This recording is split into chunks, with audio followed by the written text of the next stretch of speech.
Today, we're making the best almond flour banana bread. This quick bread is perfectly moist without being mushy, and it's naturally gluten-free, high in protein, and paleo-friendly. It's taken me months of testing to perfect this one, so I don't recommend making any substitutions, but if you need an egg-free recipe, I already have a vegan almond flour banana bread over on my website. With that being said, let's get started.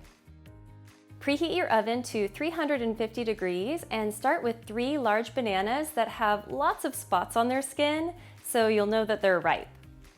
I think it's easiest to mash the bananas with a fork on a flat surface, like a plate, and you should wind up with about 1.5 cups of mashed banana when you're done. Transfer the mashed banana to a large mixing bowl, then add in 2 cups of blanched almond flour. This isn't to be confused with almond meal, which is made from whole ground almonds. Almond meal will create a more dense bread that could turn out more mushy, so I really recommend using blanched almond flour for this recipe. Next, you'll need 3 large eggs. Almond flour needs plenty of eggs to give this loaf structure, and they add extra protein at the same time.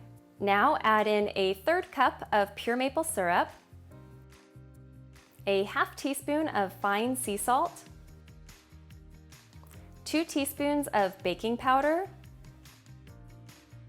1 teaspoon of ground cinnamon, and 1 tablespoon of olive oil, which will help this bread be easier to slice later. You can also use coconut oil if that's what you prefer. Mix that all together until the batter looks smooth. Prepare a 9 by 5-inch loaf pan by lightly spraying it with oil.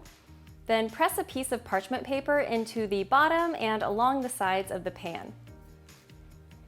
The oil will hold the paper in place so it won't move as you pour the banana bread batter into the pan. Smooth the top with a spatula, then bake at 350 degrees until the top looks golden and starts to crack in the center, about 50 to 55 minutes. Let the banana bread cool completely in the pan, then it's ready to slice and serve. Because this almond flour banana bread is so moist, I recommend storing it tightly covered in the fridge for up to 5 days.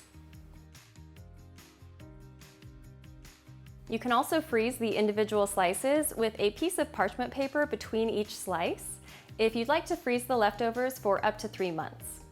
You can thaw each slice in the fridge overnight before you're ready to eat it. I hope you'll enjoy this almond flour banana bread soon, and be sure to check out my other videos here for even more almond flour recipes or over on my website, detoxinista.com.